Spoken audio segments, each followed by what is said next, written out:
Bonjour à tous, je suis Juliette, donc Event Marketing Manager chez Content Square depuis 1 an déjà. Et du coup, ce matin, voilà, on va vous faire une petite présentation en 2 parties. L'idée, c'est que j'introduise rapidement Content Square pour ceux qui ne connaissent pas la solution. Et ensuite, je laisserai la parole à Gabriel et François pour un use case assez inédit. Donc, voici nos intervenants et super speakers du jour. François, qui est Head of Web Analytics chez Total Direct Energy, et Gabriel, qui est Customer Success Manager chez Content Square sur le compte Total Direct Energy. Rapidement, donc, pour vous présenter Content Square, on est une entreprise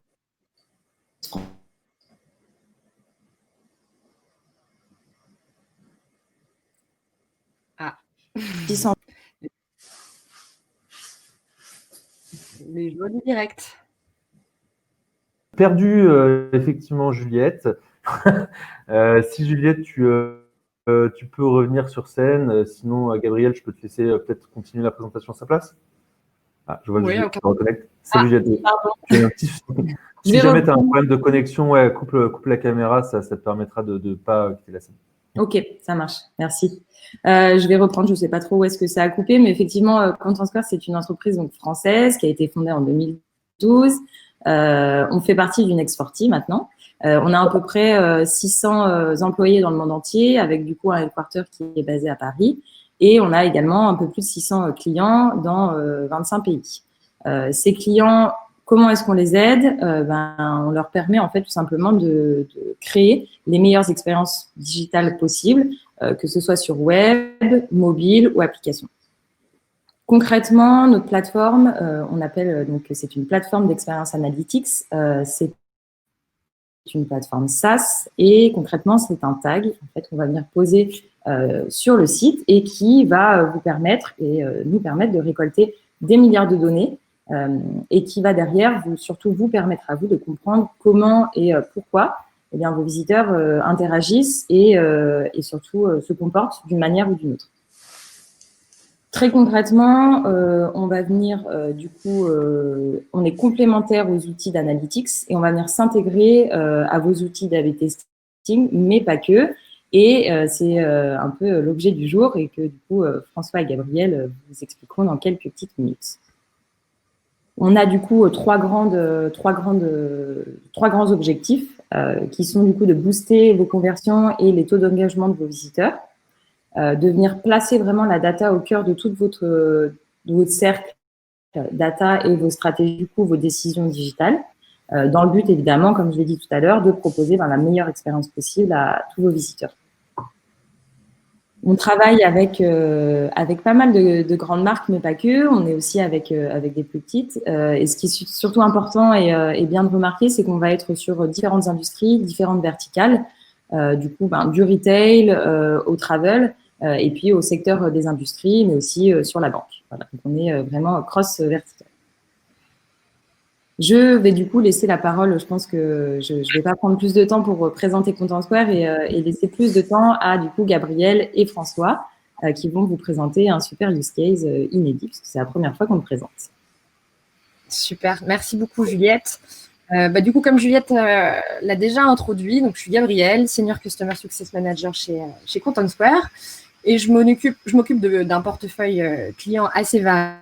Je m'occupe notamment du partenariat avec Total Direct Energy, avec qui nous travaillons maintenant depuis quelques années.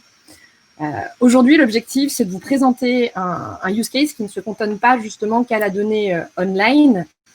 C'est un use case en fait où on est allé justement créer un pont entre le online et le offline. Et du coup, pour cela, nous avons François de chez Total Direct Energy. François, je te laisse peut-être un peu plus te présenter et du coup présenter Total Direct Energy en quelques mots. D'accord. Merci Gabrielle.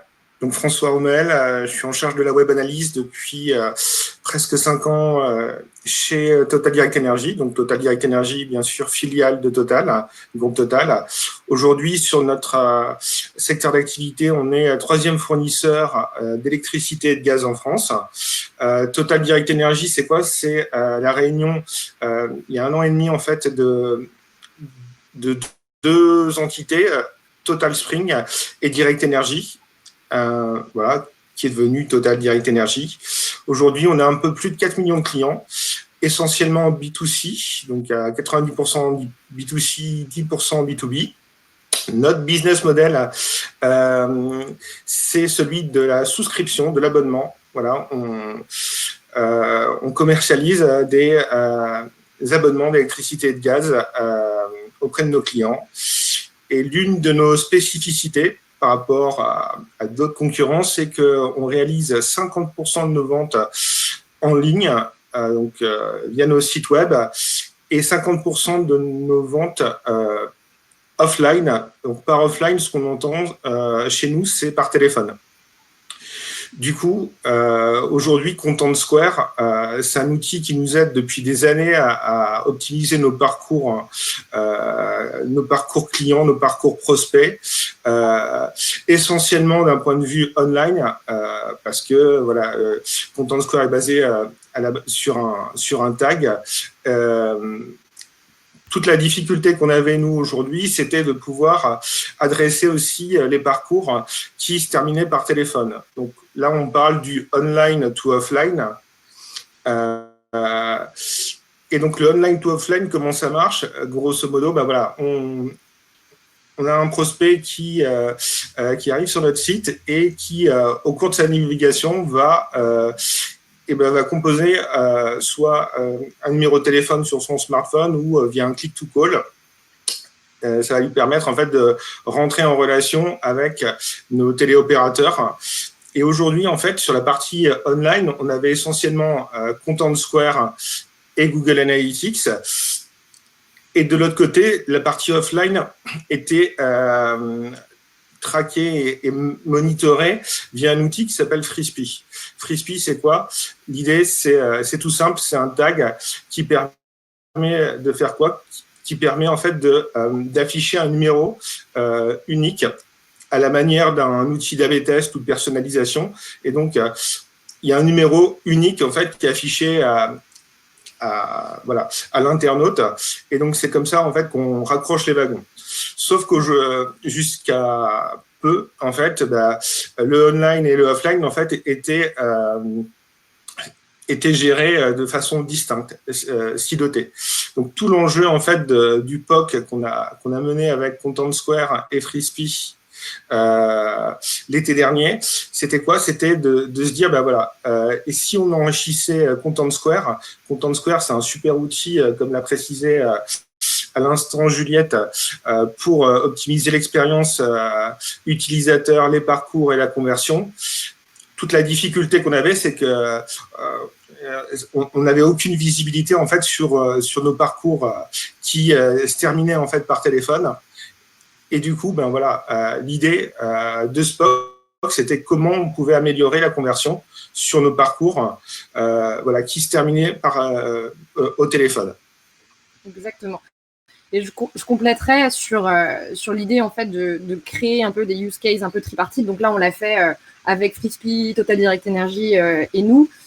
C'est un des enjeux justement de Content Square. On a développé énormément de connecteurs avec d'autres outils. On continue d'en développer, que ce soit des outils de data, des outils d'A/B test, des outils de Voice of Customer, afin déjà d'enrichir la data qui est à disposition, de créer des ponts et donc d'aller chercher encore plus de valeur. Du coup, effectivement, on a travaillé sur un POC pendant plusieurs semaines ensemble. Du coup, je te laisse te présenter les différents insights que vous avez pu trouver. Tout à fait. Alors, ceux qui ont l'habitude de travailler avec Content Square, en fait, reconnaîtront ce rapport. C'est l'un des principaux rapports qu'on retrouve dans Content Square, en fait, qui permet d'afficher en fait les différents parcours.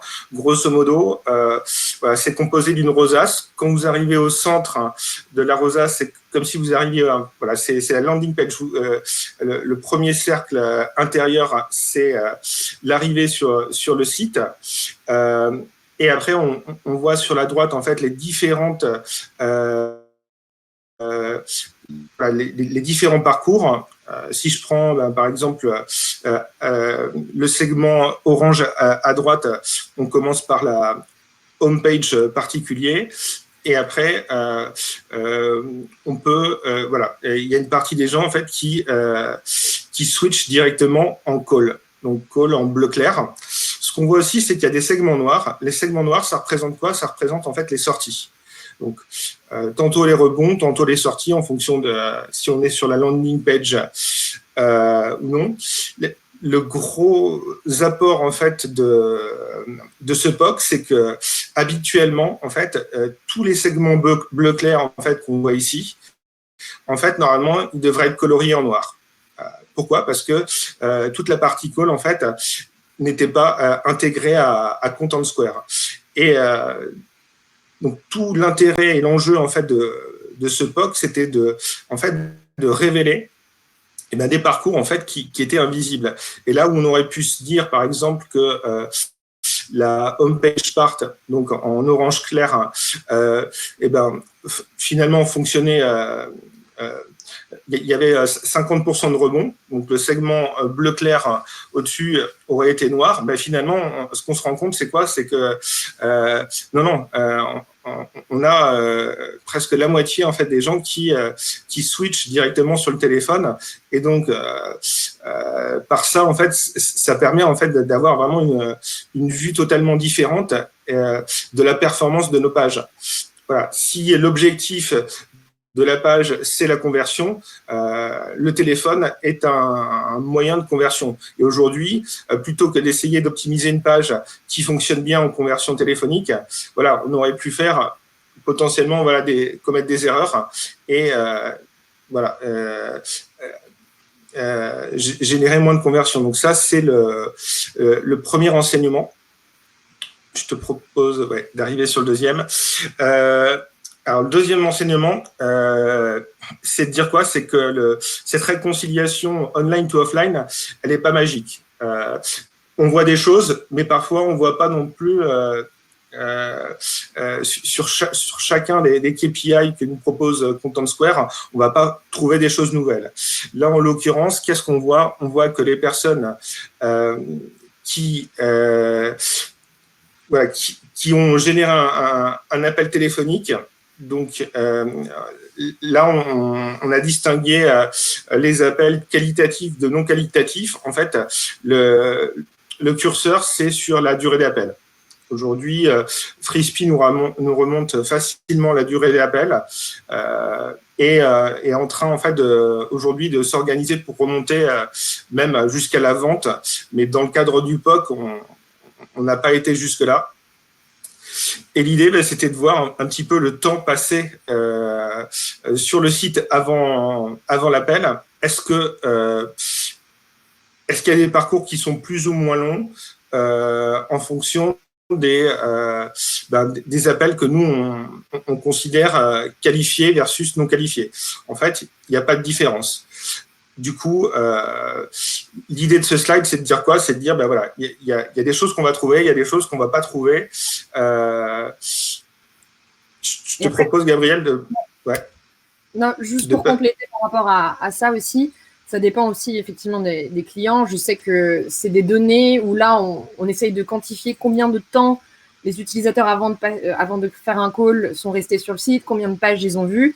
Chez vous, effectivement, on a vu que globalement, ils avaient vu le même nombre de pages pour un appel qualitatif ou non qualitatif et ils avaient passé autant de temps. Chez d'autres clients, on a vu vraiment des vrais gaps. Certains restaient 2 minutes et appelaient et les autres, à l'inverse, restaient un quart d'heure et appelaient. Donc voilà, c'est ça qui est assez intéressant en fonction de la typologie de user qu'on a sur notre site. Alors, cet insight est super intéressant. En fait, c'est quoi? Ici, qu'est-ce qu'on fait? On fait, c'est la partie dans Content Square qui nous permet en fait de comparer les pages. Et en fait, qu'est-ce qu'on voit? On voit en vert, en fait, tout en bas, en fait, que notre simulateur de consommation, en fait, c'est le parcours aujourd'hui qui génère le plus d'appels qualitatifs. Et notre tunnel de souscription, beaucoup moins. C'est ce qu'on voit en bas. Alors, en quoi c'est intéressant? En fait, le simulateur de conso, c'était quelque chose pour lequel en fait on se posait beaucoup de questions. D'un point de vue online, en fait très très peu de conversions, beaucoup de gens qui venaient sur notre simulateur, qui faisaient simulation sur simulation, et en fait on s'était posé la question et à un moment on s'était dit ça convertit pas. Il y a pas mal de gens qui vont sur le simulateur. Et finalement, ça convertit pas. On était sur le point en fait de retirer le simulateur parce que c'était un parcours qui n'était pas du tout gagnant. L'intérêt de ce POC, ça nous a vraiment révélé le fait que le simulateur, ça marche peut-être pas pour les conversions online. En revanche, pour les conversions offline, c'est le parcours, c'est le meilleur parcours pour générer de l'appel qualifié. Et du coup, à l'aune de ça, ça nous a permis vraiment de revoir un petit peu notre point de vue sur certaines pages et ça permet aussi de montrer que, en tout cas, nous, on a réussi à le démontrer qu'il y a des parcours qui sont plus propices à la conversion online et d'autres qui sont plus propices à la conversion offline. Et du coup, c'est quelque chose qui se complète et ça, c'est vraiment quelque chose qui a été primordial pour nous parce qu'on aurait pu faire vraiment une grosse bêtise et se couper une source de leads qualifiés assez importante. Donc, le dernier insight, comme on l'a vu plus tôt, c'est que l'intérêt d'enrichir en fait Content Square de données offline, c'est que ça permet un petit peu de corriger en fait les données qui nous sont restituées par rapport à quelque chose qui est plus réel. Dans la mesure où on voit que par exemple les sorties en fait telles qu'elles sont affichées uniquement online, quand ça prend pas en compte en fait les parcours offline, on pourrait croire en fait qu'il y a des sorties immédiates alors qu'en fait c'est un parcours qui continue. Et donc ça permet vraiment de voir et revoir la performance de nos parcours, de nos pages d'un autre point de vue et donc de corriger un petit peu des données qui sont pas exhaustives. Et donc ça, pour nous, ça a été vraiment primordial et ça a permis de prendre des bonnes décisions. Exactement. Je vois que Juliette est revenue. On a fait un peu le point. Comme je disais, on crée vraiment beaucoup de connecteurs avec plein d'outils, justement pour le besoin de chacun de nos clients, parce que chacun utilise différents outils à différentes valeurs, différents business models. C'est quelque chose qui est très important pour nous. Il y a pas mal d'insights qui arrivent à chaque création de connecteur et même dans l'utilisation un peu quotidienne. Donc, si vous avez des questions, n'hésitez pas. On est là justement pour vous répondre, que ce soit moi, Juliette ou François. Et je pense qu'on a fait le tour justement des différentes questions. Je ne sais pas si Juliette, tu veux compléter ou François peut-être compléter sur un point. Non. Aujourd'hui, c'est vrai que Content Square et FreeSpi, c'est des super outils. Nous, c'est vraiment des outils qui sont très utiles et vraiment la combinaison des deux, je pourrais dire, en fait, on passe d'outils qui sont vraiment très utiles à des outils qui deviennent indispensables. Gabriel, je pense que tu pourras le témoigner, on a de plus en plus de gens chez nous qui essayent de se former à Content Square et c'est vrai que le fait d'ajouter de nouvelles fonctionnalités, ça nourrit cet engouement chez nous. Et aujourd'hui, c'est vraiment Content Square, c'est l'un des piliers en fait, de l'optimisation de nos parcours. Et ça nous permet de progresser sur la conversion et le succès commercial de notre activité. Ouais, et exactement, justement, quand tu parlais des différentes personnes qui sont en train de plus en plus utiliser l'outil chez vous, c'est que l'outil se prête en fait à différentes utilisations et à différents métiers.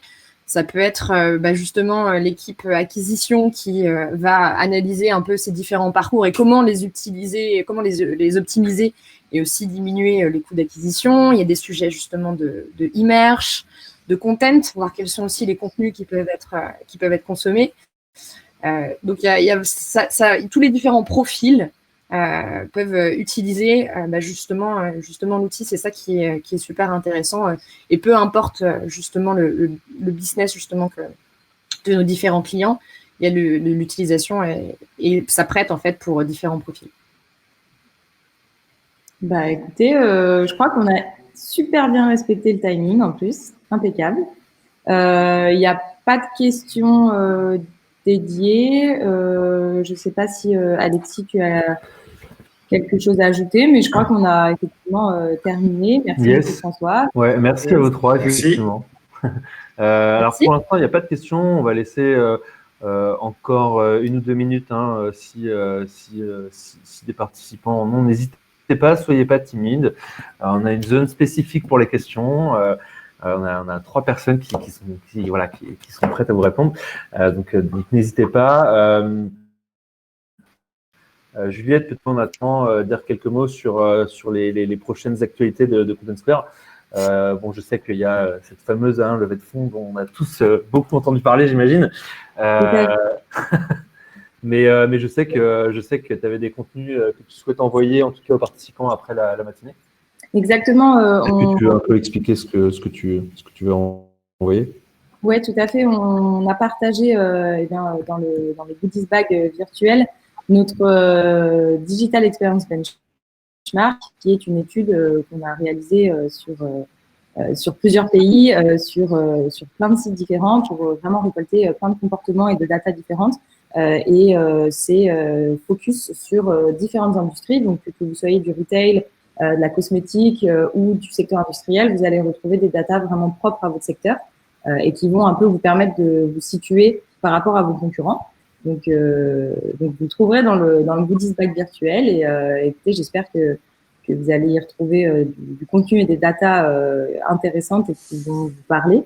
Et puis, si derrière, vous avez des questions sur ce contenu, n'hésitez pas à nous contacter. N'hésitez pas aussi, bien sûr, à aller sur le site de Content Square. On a effectivement, pendant la période un peu étrange qu'on a vécue ces derniers temps, tenu un data hub qui récoltait en fait des datas focus vraiment Covid, toujours par industrie, donc qui vous permettent vraiment de capter sur votre secteur ce qui s'est passé. Et là, effectivement, l'actualité en est plutôt à la relance, à la reprise. Donc, n'hésitez pas à aller voir sur notre site ce Data Hub.